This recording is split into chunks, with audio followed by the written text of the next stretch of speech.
Kalau orang nebang pohon ini sampai ambruk ke kopi, berarti dia yang akan berurusan sama masyarakat, bukan sama petugas. Kalau tujuan kami masyarakat yang di sini, hutan lestari, rakyat sejahtera.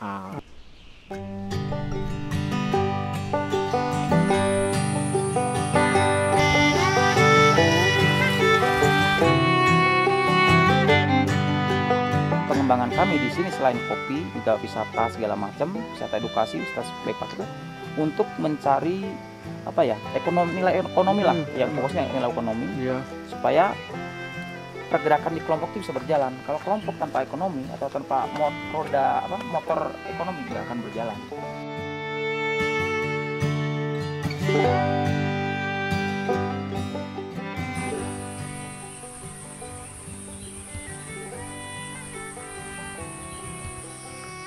Ada pusat pembibitan pelatihan budaya kopi, agroforestry. Mumpung kita nih penikmat kopi ya kan, ketemu tempat nggak terlalu susah dijangkau sih, daerah Cibulau. Wah ini top banget sih dari ibu kota. Deket banget. Suasananya asri banget. Ada banyak view yang bisa kita lihat di sini. Sebelum kita telusurin lebih lanjut, kayaknya kita mesti ketemu jagoannya di sini nih. Jagoannya, pengelola. Oke lah kalau begitu. Kita jalan yuk, Koy. Terutama buat lu. Terutama buat gua kopi antusias. Iya, kopi antusias itu asik juga sih. Karena di sini banyak banget tanaman-tanaman kopi, nggak tahu jenis varietasnya apa. Mending kita belajar lagi. Kang Sono. Assalamualaikum Kang. Apa kabarnya Kang? Alhamdulillah sehat.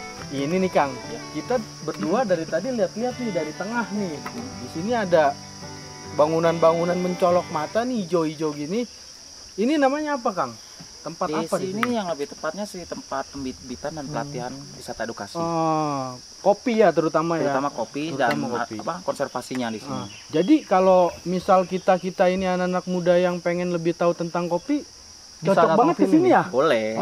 Ada penginapannya juga ya? Ada. Terus yang saya pengen tanyain, gimana sih awalnya pembentukan tempat ini nih Kang gitu? Pembentukan sih seiring berjalannya waktu kita punya inisiatif juga ya. Kelompok itu dari mungkin ke arah pengembangan wisata ya. Ke arah pengembangan wisata, salah satunya kan kalau di sini kan udah ada wisata sepeda gunung, wisata edukasi, wisata adopsi pohon, wisata trekking juga, dan kesininya juga kan di sini kebetulan di sini banyak buat pelatihan teman-teman yang ada di kawasan sini untuk pelatihan misalnya pembibitan kopi atau pembibitan pohon-pohon endemik yang lain, cara ya untuk kita punya wadah lah kayak gitu.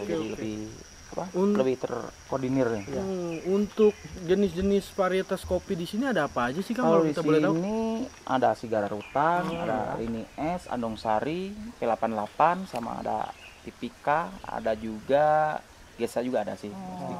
Tapi lebih ke arah robustanya ya? Robusta di sini juga, kalau di sebelah sini sih nggak ada. Kalau plot misalnya sebelah bawah itu ada yang plot robusta. Berarti di sini Arabica semua Ini nih? Arabica semua. Mantap. Nah kan berhubung banyak yang belum tahu nih Kang, ini Sigara Rutang atau Gesa. Itu tuh varietasnya itu Arabica atau Robusta sih Kang? Ini kalau Arabica itu ke varietas ya. Jadi itu kan banyak tuh. Iya. Para peminum kopi pemula mereka nggak tahu. Nah kalau Robusta itu ada istilah klon. Klon misalnya BP berapa, 42 atau misalnya ya kayak klon lah. Saya juga sendiri belum terlalu ini banget kalau paham tentang Robusta gitu. Iya.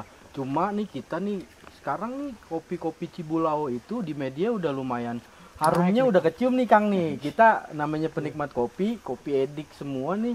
Kita pengen tahu bedanya kopi Cibulau itu sama kopi-kopi daerah lain itu pada umumnya apa sih? Pada umumnya sih kalau kopinya sama ya. Mungkin cuman di sini mungkin ada kelebihan itu, salah satunya tanaman di sini kita lebih mengutamakan konservasinya. Jadi kita nggak ngejar ke kuantitas, tapi lebih ke kualitas lah, ngejarnya ke arah situ. Makanya di sini kita diutamakan tetap pohon naungan harus diadakan. Nah, makanya kalau pohon naungan kita itu kan karena pembentukan tanaman kopi di sini itu bukan istilahnya kopi membentuk hutan, itu enggak. Jadi memang hutan udah terbentuk, kita tumpang sari dengan kopi. Dengan salah satunya metode kopi untuk tumpang sari itu, jadi kita itu bisa disebut melarang orang nebang pohon secara tidak langsung. Berarti kita makan lah, gitu. Dia udah ada puluhan tahun di sini, jadi kita nggak perlu tebang dia. Perlu. Dan kebetulan juga kopi itu sebenarnya pohon peneduh, tapi dia juga butuh pohon peneduh juga. Nah, pohon-pohon endemik itu salah satu pohon peneduhnya. sebenarnya ada 3 faktor ya. Iya. 3 faktor itu untuk kita ngomong ke masalah konservasi. Satu, harus digenjot pengelolaan SDM. SDM itu kenapa sih? Banyak masyarakat yang awalnya tentang pentingnya hutan itu banyak yang tidak tahu. Rusakan hutan tuh, hutan rusak segala macam Iya, itu tidak nggak peduli tahu, ya. nggak peduli, nggak ada. Kurang rasa pedulinya kurang ya. Iya, karena masyarakat rata-rata pada umumnya yang tinggal dekat hutan itu minim SDM. Makanya kenapa harus kita melibatkan masyarakat, kita mendekatkan diri ke masyarakat untuk pemahaman tentang konservasinya. Nah, satu berarti SDM ya. Iya.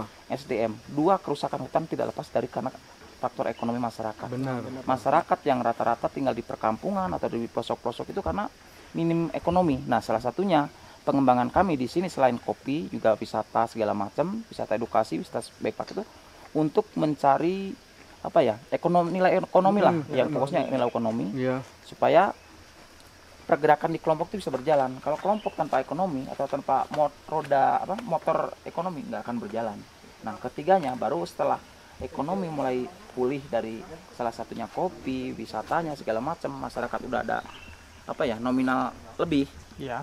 Nah, kita baru ngomong ke konservasi penanaman pohon tersebut. Karena yang saya lakukan dari tahun 2000 kita terbentuk kelompok peduli lingkungan, itu kita nggak berpikir ke arah ekonomi sebenarnya. Jadi kita cuma pengen yang tadinya hutan udah pada rusak, bahkan ada yang sampai kritis, itu salah satunya kita melakukan penanaman pohon. Tapi yang terjadi walaupun kita menanam udah 3 periode itu kurang lebih sekitar 3 sampai 5 tahun ya.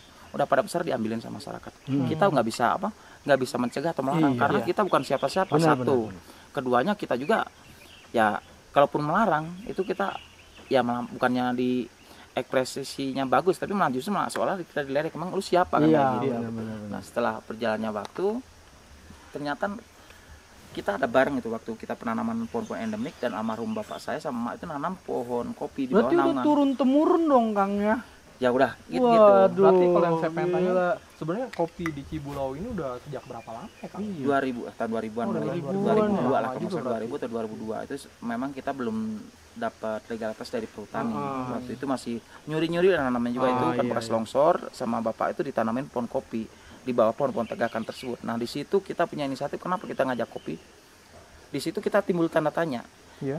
Di bawah pohon kopi di sebelahnya pohon kopi itu banyak pohon potensi yang buat kayu bakar ataupun buat kandang. Kalau mayoritas masyarakat sini buat kandang kambing, tapi kenapa nggak ditebang? Nah, kita mengkaji ke arah situ. Oh, ternyata dengan adanya pohon-pohon kopi tersebut, kita secara tidak langsung melarang menebang pohon. Nah, soalnya kalau ada edukasinya Secara nggak langsung secara ya. nggak langsung. Iya. Nah, di situ kan otomatis kalau orang nebang pohon ini sampai ambruk ke kopi, berarti dia yang akan berurusan sama masyarakat, bukan sama petugas. Padahal kalau dulu sih ketatan di petugas perhutanan itu sangat ketat banget.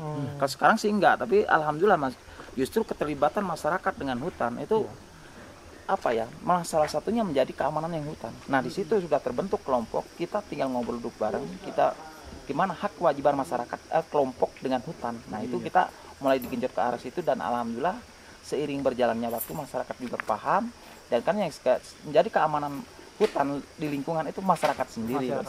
Jadi sebenarnya nggak cuma peran pemerintah doang ya. Iya, Kang, itu harus semua. Tapi juga masyarakat sekitar, ada andil masyarakat. Betul, harus Tapi kerjasama. sedikit nyentil nih Kang, saya mau tanya, apa ada peran pemerintah ketika Kang membangun ini? Peran pemerintah juga dibutuhkan sangat penting. Salah satunya pengembangan juga banyak yang misalnya nggak akan bisa kita lakukan sendiri, apalagi tentang konservasi atau misal penanaman itu nggak akan bisa jangan sendiri, karena masyarakat itu keterbatasan ya. Keterbatasan, cuman kita punya kemauan, ya, istilahnya kayak gitu. Jadi ya memang gerakan kita itu harus didamping, butuh sosialisasi, pendampingan agar kita kedepannya nggak meleset. Nah, kayak gitu yang harus diinikan juga. Jadi ya harapan kami sih segala unsur pemerintah itu atau unsur pemerintah itu harus membantu gerakan kita, membantu salah satunya yaitu pendampingan, sosialisasi terhadap masyarakat, hak kewajiban baru kita ngomong medianya juga. Terus, selama ini juga istilahnya gini Kang, pemerintah ada andil nggak gitu ke masyarakat gitu? Kan masyarakat udah mulai menanam bercocok tanam kopi gitu. Mulai memberikan edukasi atau enggak nih Kang istilahnya pemerintah? Kalau edukasi mungkin atau bantuan salah satunya ya alhamdulillah juga setelah kalau kita ngomong 2016 itu titik awal kita untuk perjuangan sebenarnya untuk Masa awal. susahnya banget lah ya. Susahnya banget. Karena dari 2007 setelah terbentuk PHBM, kita menanam kopi, alhamdulillah kita dapat anugerah Cibulau dapat juara 1 nasional tuh yang robusta. Nah, gitu. itu dia Kang. dia, Saya Kang. cium-cium itu Kang di media. Ini Cibulau daerah mana sih? Tapi karena pikiran saya itu, oh ini pasti Jawa Barat. Tapi Soalnya enggak. gini Ki, Cibulau gitu. Mayoritas kan tanamannya teh semua kan. Iya, Kita nggak tahu di sini tanam kopi gitu. Makanya gua agak kaget, oh Cibulau daerah puncak tanam kopi juara 1 di Aceh. Wah, Rata-rata gila pohonnya pontes juga semua. nih, Iya. kan. Saya pikir kayak gitu. Nah. Apa sih enaknya gitu? Iya. Coba gitu. Nah, kenapa lebih ngejut ke arah kopi? Salah satunya dulu di sini banyak hutan, kawasan hutan, perhutani itu dibikin kebun sayuran. Itu kan otomatis secara tidak langsung itu kan dicangkul. Erosi itu yang dampaknya parah kan. Oh, Nah, iya. maka Bisa menyebabkan longsor juga. longsor Kang. juga. Nah, makanya setelah mulai kelihatan nilai ekonomi di kopi, Iya. yang kita mulai mendekatkan diri dengan kelompok yang tadinya sayur. Kita untuk ngajak nanam kopi juga karena masyarakat juga udah mulai melirik nih ke arah nominal tersebut. Makanya ya alhamdulillah setelah mulai kita 2016 mulai ini Mulai dapat bangkit. ya mulai bangkit 2017, 2018 kita dapat bantuan juga bibit dari pemerintah juga ya alhamdulillah udah mulai bergerak lah bareng, bahkan yang tadinya kebun sayur itu udah menjadi kebun kopi yang tadinya udah cuma kopi tok, kita menanyakan ya kita ngajak tapi secara tidak langsung.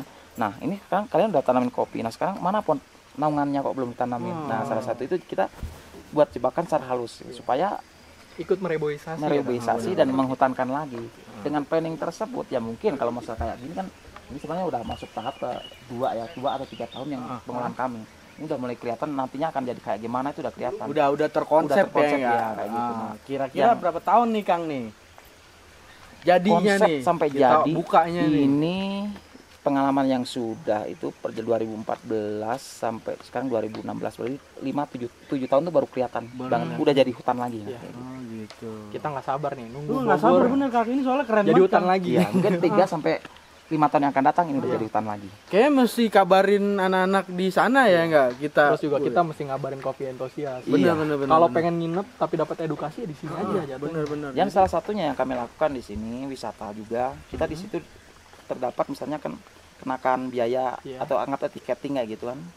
Tiketing di situ kita kembalikan lagi juga selain kita untuk pengembangan di kelompok kita juga Pengelolaannya. ke konservasinya. Jadi secara tidak langsung kamu datangnya ke sini itu memberikan bibit atau kalau misalnya bibit bisa bibit Iya. ikut menanam peduli lingkungan juga untuk kontribusi ke arah situ walaupun Berarti secara tidak langsung. tiketingnya itu dari tamu Iya. untuk masyarakat dan untuk lingkungan ya Iya, Kang? gitu Wah, tujuannya kayak Bener, gitu. bener, iya. Ini terakhir nih pertanyaan saya nih Kang. Dari titik nol Akang bangun ini, apa harapan Akang untuk wilayah sekitar sini, untuk orang banyak, dan untuk pemerintah daerah kita nih? Ya pengembangan wisata salah satunya itu nanti kan genjotan untuk pemerintah. Nah kalau tujuan kami masyarakat yang di sini hutan lestari rakyat sejahtera gitu aja. Gitu. Mungkin kan Keren juga nih Keren hutan. juga, iya. Quotes-nya bisa dipakai nih. Kebanyakan hutan kan lestari, istilahnya, iya. hutan itu ditebangin gitu. Ah. Buat tanam sesuatu. Ah. Tapi ini enggak gitu. Enggak. enggak. Benar-benar. Direboisasi kembali. Iya, terus Untuk lu tanam melestarikan. deh sesuatu ya kan. Nah ada contohnya juga kalau dulu hutan misalnya hutan atau kawasan hutan mana itu kita dikeramatkan sama pemerintah, bahkan masyarakat ikut ke situ juga nggak boleh. Nah kalau sekarang dengan ada kebijakan masyarakat itu justru malah apa yang hutan-hutan ini kalau bisa dimanfaatkan sama masyarakat itu mendapatkan income ekonomi lebih buat masyarakat ada bahkan income bukan lebih pemerintah ya, juga buat kan masyarakat, buat pemerintah Iya. juga. Secara nggak langsung masyarakat juga ikut membantu menjaga Banget, ya. harus ya. Di daerah Cibulau ini ada tempat keren, santai, Punya bisa edukasi belajar juga, Iya, itu soal bertani ya kan. Nah, Bertanam Udah gitu, kopi ya kan. Kopi entusias juga bisa lebih paham lagi gitu. Ah. Enggak cuma datang ke kafe, minum kopi, Iya. tok udah gitu. Biar ya. dia tahu prosesnya Tahu enak, kopi itu prosesnya kayak dia. apa, sakitnya kayak apa, penanamnya. Bener-bener dia ngeluangin waktunya kayak apa, capeknya kayak apa ya kan. Iya. Berantem sama waktu, berantem sama orang sekitar. ekonomi keterbatasan ekonomi Iya, salah satunya. bener. Oke lah, gitu aja deh Kang. Kita mau tanya-tanya. Kita boleh mau lihat-lihat dulu sini Boleh, ya Kang. silakan. Boleh ya Kang ya. Oke Kang, makasih Kang. Oke, sama-sama. Makasih Makasih Kang. ya, Kang. Makasih. Sama-sama. Saya lihat tuh Kang. Oke, monggo.